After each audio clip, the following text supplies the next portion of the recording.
You will hear a number of different recordings, and you will have to answer questions on what you hear. There will be time for you to read the instructions and questions, and you will have a chance to check your work. All the recordings will be played once only. The test is in 4 sections. At the end of the test, you will be given 10 minutes to transfer your answers to an answer sheet. Now turn to Section 1. Section 1. You will hear 2 colleagues, Mike and Jane, discussing the need for new equipment in their office. First, you have some time to look at questions 1 to 6.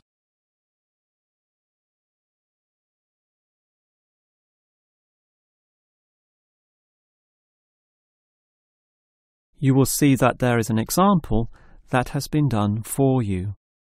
On this occasion only, the conversation relating to this will be played first.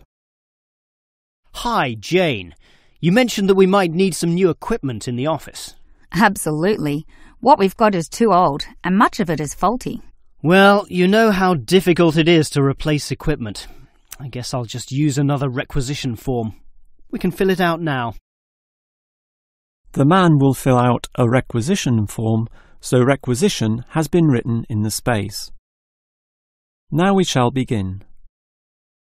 You should answer the questions as you listen, because you will not hear the recording a second time. Now listen carefully and answer questions 1 to 6. Hi, Jane. You mentioned that we might need some new equipment in the office. Absolutely. What we've got is too old, and much of it is faulty.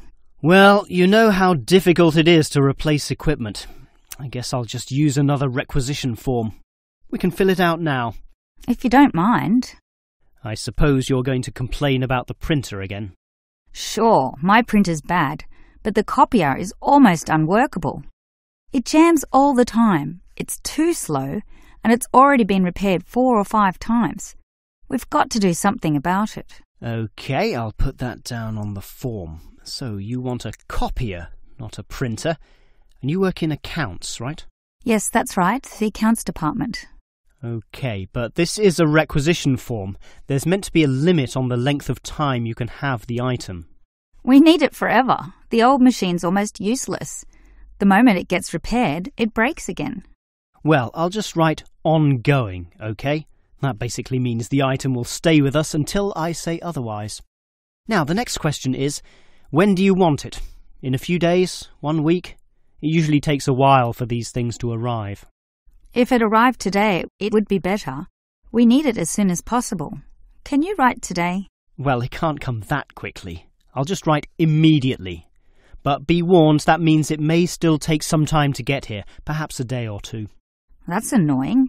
We've got so much unexpected demand right now. Good. I'll write that as one of the reasons. We need 3 reasons, you know, or they won't grant this request. So for the second reason, I'll write original broken. And that's essentially true. It is broken. The truth is always good. But can you think of one more reason? Not really. But those first 2 reasons are surely strong enough, aren't they? Well, I think we still need a third reason. Maybe I'll have to bend the truth a bit.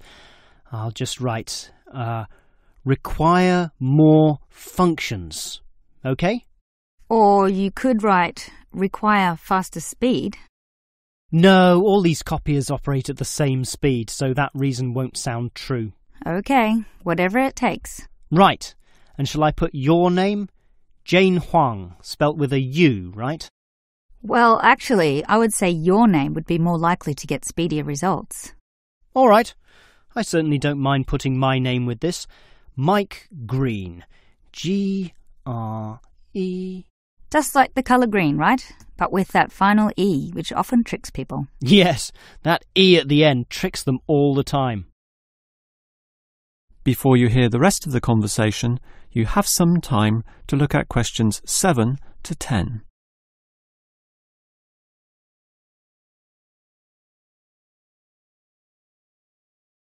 Now listen and answer questions 7 to 10. Actually, Jane, talking about office equipment needed, I've got a list before me of all the items purchased last year. There's certainly a lot, and I can see why the owners are getting concerned. Obviously, some things are necessary in the business, like the 20 boxes of copying paper I've just ordered. And it shows here that last year our office ordered 2 fax machines, which is certainly not excessive, but there's a lot of other equipment on this form which may raise questions. Yeah, but we had special circumstances, Mike. We renovated the office and had to replace all the computers and printers. 17, I think. We actually got the printers from another department, so it didn't cost us. But sure, with 17 people all needing computers, that was a considerable expense, along with the 15 speakers and 16 headphones. Why did we need those? Everyone was using Skype to communicate with clients. They still do, of course. It's a very popular way to communicate. And we have 6 items here as well. Printers? But you said we got them from another department. No, mobile phones, paid for by the company. I remember that for our agents out in the field. They used to use landline phones belonging to the clients. OK. We also ordered lots of lighting equipment, but that can be expected. I'm not worried about that. 27 lamps and over 34 fluorescent lights. And we needed 13 new mouses as well, to replace some of the old ones. All of the replacement computers had screens, very nice screens, but some of them lacked mouses. Well, at least it wasn't 13 fans like the marketing department has just asked for.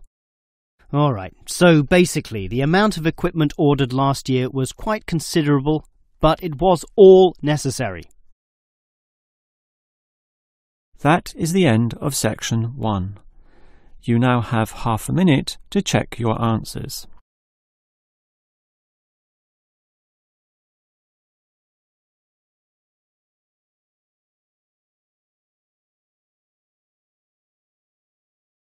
Now turn to section 2. Section 2.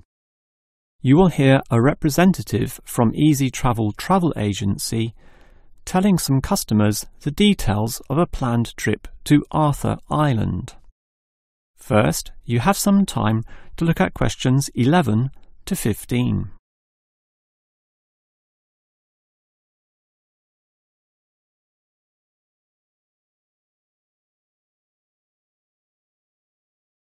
Now listen carefully and answer questions 11 to 15. All right, hello everyone. Now, you're all here to learn about the trip to Arthur Island. As you might know, the population is about 7,000. That's permanent residents, a far cry from the early days when some 17,000 people lived there. But the advantage of a declining population is that the island has maintained its natural attractions. So now, in the summer, the population swells to 22,000 as tourists flock to this lovely little place to enjoy all it has to offer. It's an interesting fact that Arthur Island was once very isolated, with only a rickety wooden bridge connecting it to the mainland. Heavy trucks could not pass over, as could be seen by the accident in 1971 when the bridge broke. This resulted in the new bridge being built, construction starting in 1972, finishing 2 years later. And since then, business has boomed for the tourism industry. This was helped by the motor racing circuit built there in the 1980s and the reputation for fresh seafood, caught directly from the island's waters, and the famous native wildlife, such as koalas and emus, although I would say, people being ruled by their stomachs, it is the food which really brings them in. Now, the tour bus leaves quite early, 6 in the morning, and it's a long trip, but you'll really enjoy just looking at the beautiful scenery from the window. Still, we understand that you'll need to stretch your legs at some point. For this reason, we used to stop at the Emu Park Wildlife Sanctuary, until Arthur Island developed its own sanctuary, rendering that former stop-off somewhat redundant. Now we stop at the Bass Guest House next to the very interesting worm farm, which you're invited to visit, thus learning all about those humble little creatures. And if you're interested in bigger wildlife, please remember that you'll need to pay the wildlife park entrance fee on the island, so budget for that. Another important point is not to eat too many of the complimentary biscuits with your free tea on the bus, since you should keep your appetite intact so that you can indulge in some of the great eateries on the island, for example, at the famous Reggie's restaurant. Before you hear the rest of the talk, you have some time to look at questions 16 to 20.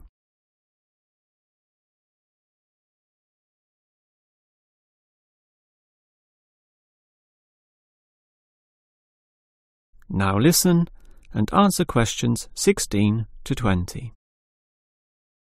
All right, you know about the history of Arthur Island and the details of our tour there, so let me now tell you a bit about the specific sites and attractions on the island itself. It's a small place, but there's a lot packed in there.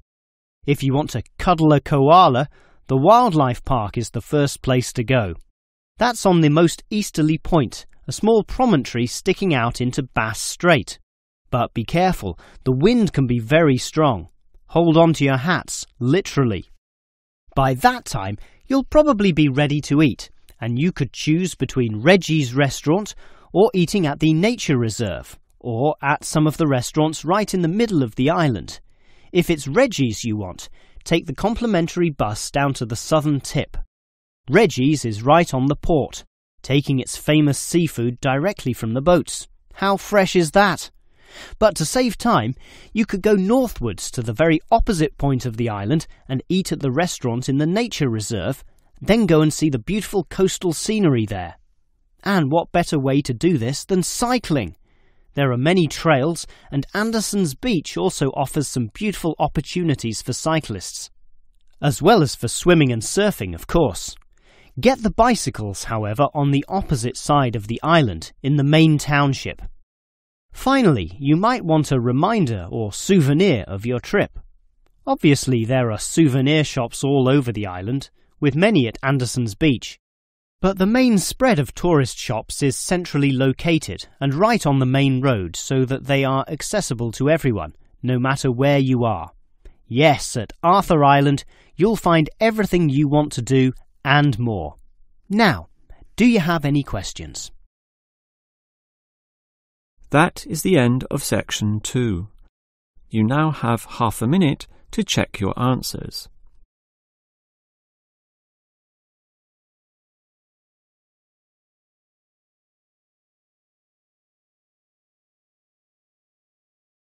Now turn to section 3. Section 3. You will hear two students, Sam and Liz, discussing a project for their marketing course. First, you have some time to look at questions 21 to 24.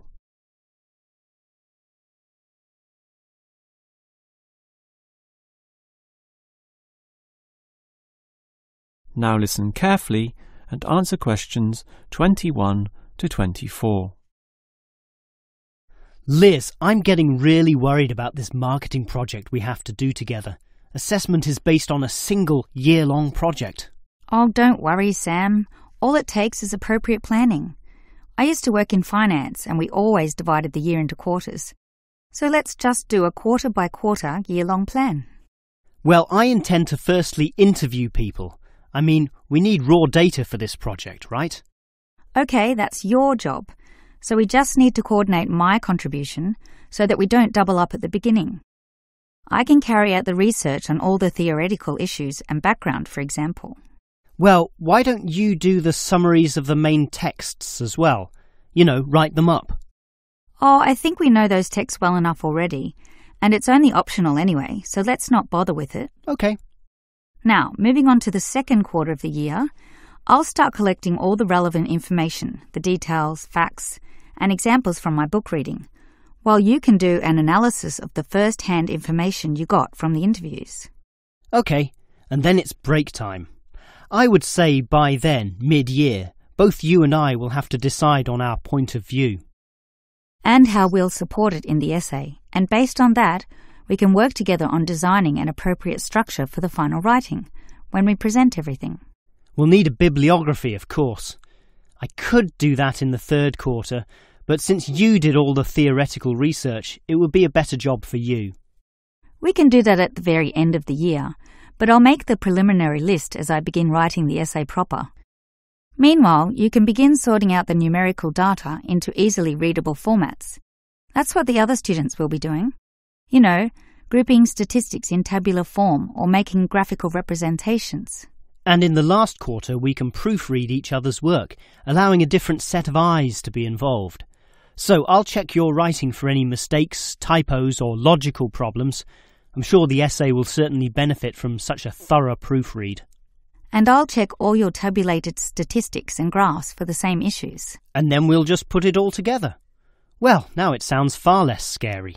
That's right. All you need is a clear, logical, and coherent plan. Before you hear the rest of the conversation, you have some time to look at questions 25 to 30.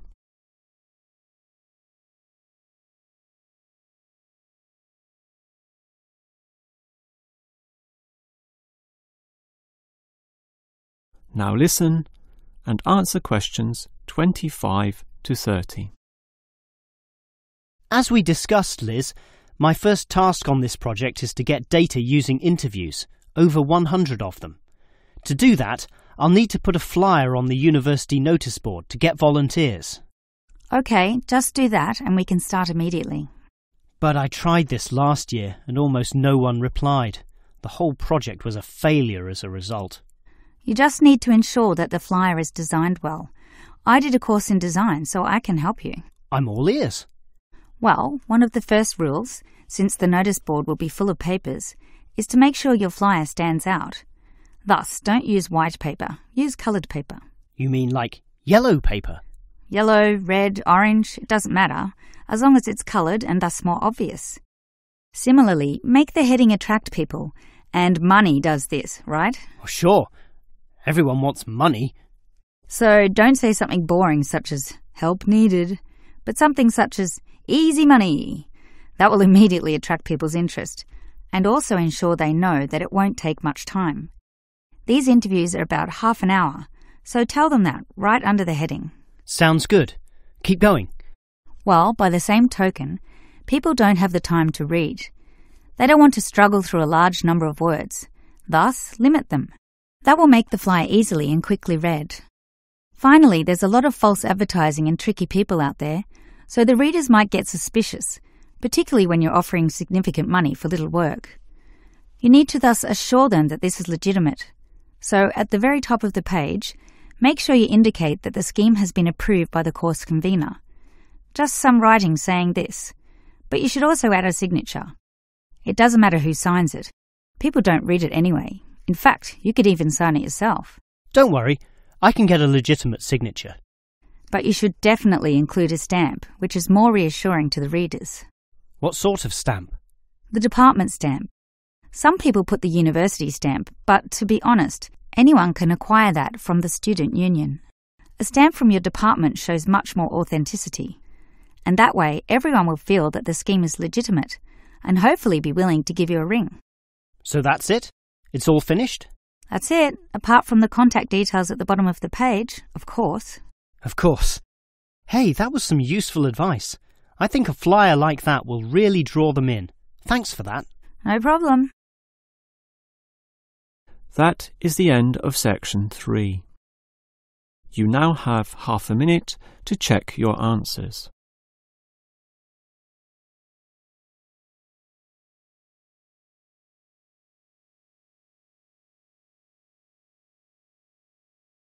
Now turn to section 4. Section 4. You will hear a lecturer discussing movie ratings. First, you have some time to look at questions 31 to 34.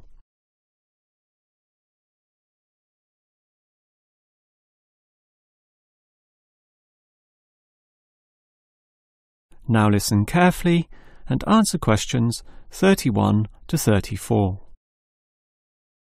One of the most popular pastimes all over the world is watching movies, whether that be at cinemas, at homes on the TV through commercial channels, or DVDs, or internet downloads. Given this popularity, it is clear that movies can influence the way people think and act, which is why there must necessarily be a motion picture rating system, so that people are made aware in advance of the movie's content. The factors involved are bad language and the cinematic portrayal of sex, violence, drug use, and antisocial or criminal behaviour. For example, virtually all countries will ban movies outright if the scenes involved glorify crime or show criminals getting away with their goods. Imagine, for example, a bank robbery film where the criminals end up retired in Brazil, living lives of luxury with their ill-gotten gains. Such a message may encourage impressionable young men to go and rob banks themselves, since it seems so easy. Thus, in all movies, crime inevitably leads to bad outcomes, in one way or another, be that prison, unhappiness, or death. Yet there are still variations among countries. In Australia, for instance, it is the government which decides on the rating through a special review board, whereas in America, it is the movie industry itself which decides this through a trade association representing the major studios. Furthermore, different cultures may view movies in different ways. Sexual content is viewed more leniently in Europe, but frowned upon in the West. Yet Western cinema often permits levels of violence which European cinema would never allow. And further complications come in when judging a movie within its historical context. For example, a war movie, designed by its makers to be realistic, will necessarily have graphic violence, which will often be permitted, providing it is not glorified in any way. Before you hear the rest of the lecture, you have some time to look at questions 35 to 40.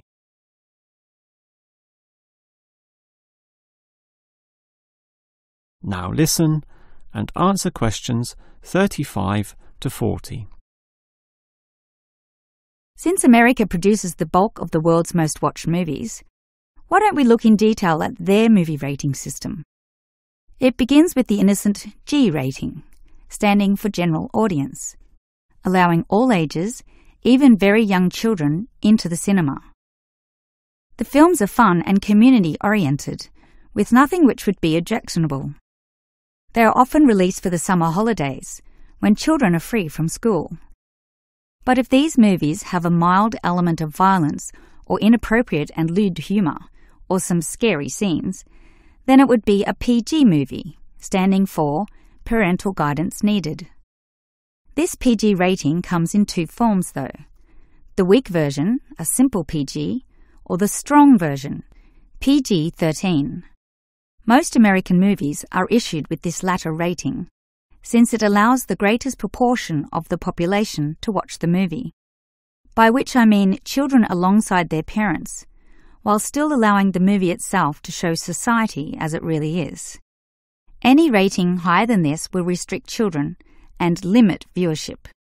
In fact, if a movie, when shown to the trade association, fails to be issued with the PG-13, the offending scenes are often removed by the movie makers in order to secure this lower rating and ensure the greatest viewership.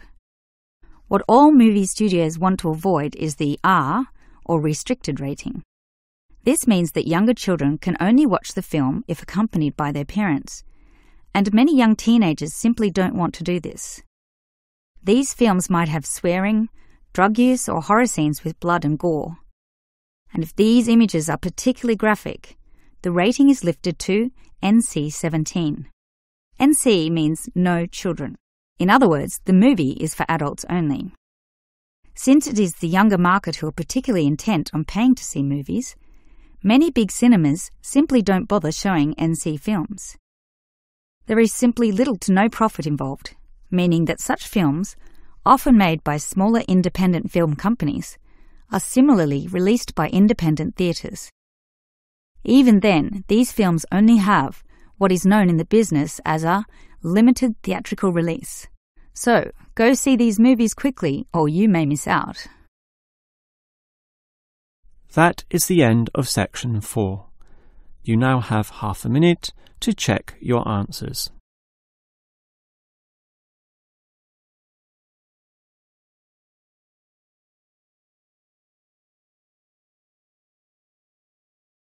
That is the end of the listening test.